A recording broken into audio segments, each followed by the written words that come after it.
आज first time साथीहरुसँग चटपटे बनाएर खाएको त एकदमै रमाइलो भयो यार।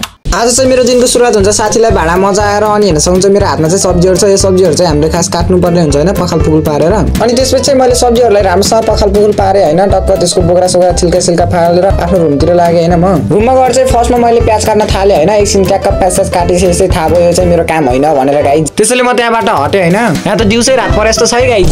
ल अर्को बिचारी खुट्टेको यार हेर्नु गाइज। यसलाई चाहिँ 20 रुपैयाँ, अर्कोलाई पनि 20 रुपैयाँ, अर्कोलाई नि 20 रुपैयाँ, अर्कोलाई नि 20 रुपैयाँ, अर्कोलाई नि 20 रुपैयाँ। यो दुईटा भुजाको चाहिँ 40 रुपैयाँ। यो चाहिँ 15 को हैन दुईटा।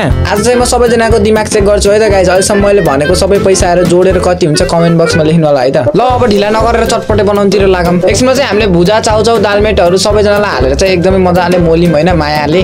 त्यसपछि दालमट सालमट हालेर फेरि मोलेर हल्का चाखेको त एकदमै मिठो मिठो थियो हैन गाइज। मलाई चाहिँ के बिर्से जस्तो लागिरहेको थियो हैन गाइज। मैले चाहिँ धुलो खुर्सानी हाल्न बिर्सेको रहेछु। त्यसपछि घच्चाको धुलो खुर्सानी हाल्दियो हैन 2 चम्मच। अब भोलि केटाले टोयलेट छाड्दैनन्। टोयलेट छाडुन् या नछाडुन् मतलब भएन तर गाइज खाना चाहिँ छाड्नु नै कहिले पनि। भन्दै मैले केटालाई जोसाएर चटपटे खाइदै हैन। अनि चटपटे खाइसकेपछि चाहिँ हामीहरु चाहिँ भेरीमा पौडी खेल्न जाने प्लान थियो। ए केटा हो बिस्तारै हुनु है बाटैमा छेरोला।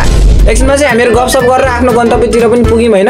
हेर्न सक्नुहुन्छ गाइज भेरीको सिन यहाँबाट हामी चाहिँ यही पौडी खेल्ने हैन। त्यसपछि कपडा सपडा खोलेर टक्क रेडी पोजिसनमा बसेर म चाहिँ लागे हैन पौडी खेल्न। त्यसपछि एक डाइभ हानेर मैले चाहिँ सुरुवात गर्दै हैन। एकदमै मजा आइराको थियो हैन गाइज। पौडी सौडी खेल्न चाहिँ एकदमै रमाइलो पनि भइराको थियो। केटाहरुसँग धेरै पछि पौडी खेलेको। अनि टक्क आफ्नो स्टाइलमा टक्क पौडी खेलिरहेको थियौं हैन। केटाहरु पनि परतिर खेलिरहेको थिए। आउँदिन नि त तिनीहरुलाई खेल्न धेरै राम्रोसँग पौडी। ल गाइज हामी चाहिँ एकछिन पौडी खेल्छौं एन्ड बाइ।